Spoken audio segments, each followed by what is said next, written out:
Hello chers élèves, voyons comment résoudre les deux équations que vous avez à l'écran. Donc p plus 2 est égal à 8 et 5p est égal à 15. Alors on va utiliser les propriétés qu'on a vues précédemment pour résoudre ces deux équations.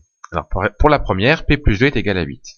L'idée en fait c'est d'avoir p est égal à quelque chose à la fin, parce que c'est ce qu'on cherche. On cherche la valeur de p pour laquelle p plus 2 est égal à 8. Qu'est-ce que je sais? Je sais qu'une égalité ne change pas quand j'ajoute ou que j'enlève le même nombre dans chaque membre de l'égalité. Donc, comment peut-on faire pour que dans le membre de gauche de mon égalité, mon P soit tout seul? Parce que là, il n'est pas tout seul, il y a P plus 2. Moi, je voudrais qu'il soit tout seul, comme ici. Alors en fait, plus 2, je voudrais essayer de, entre guillemets, l'éliminer. Comment je peux l'éliminer? Regardez. P plus 2, donc là on sait que c'est égal à 8, mais si je l'élimine, le plus 2, en faisant moins 2. Alors si je fais moins 2 dans le membre de gauche, pour que l'égalité reste vraie, il faut forcément que je fasse aussi moins 2 dans le membre de droite. Donc, qu'est-ce que je constate par contre? C'est que plus 2 moins 2, c'est égal à quoi? À 0. Et P plus 0, eh ben ça donne P. Donc P est égal à 8 moins 2. Autrement dit, P est égal à 6. Bon, c'est vrai que de tête, on aurait pu savoir que quelque chose plus 2 égale 8, ben quelque chose c'est 6. Mais là, je vous montre sur des exemples simples pour que après, sur des exemples plus compliqués, vous arriviez à le faire. Donc voilà un exemple.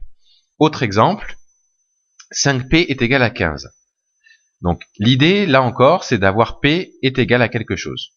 Donc il faut que je me débarrasse en fait des nombres qui sont dans le membre de gauche. Donc par exemple le 5. Alors 5P c'est pareil que 5 fois P. On est d'accord. Donc l'égalité en fait c'est 5 fois P est égal à 15. Alors regardez comment je vais pouvoir me débarrasser de mon 5 qui est là. Je vais diviser de chaque côté par 5. Et vous voyez ce qui va se passer. Le 15 aussi, je divise par 5. Et là, on se rappelle que quand on a un 5 au numérateur et au dénominateur, ben, ils peuvent se barrer. Donc qu'est-ce qui se passe? Le P se retrouve tout seul, comme ici. Donc mon P est égal à 15 sur 5. C'est-à-dire P est égal à 3. D'ailleurs, vous pouvez vérifier que ça marche bien, puisque 5 fois quelque chose égale 15, et bien le quelque chose, c'est bien 3.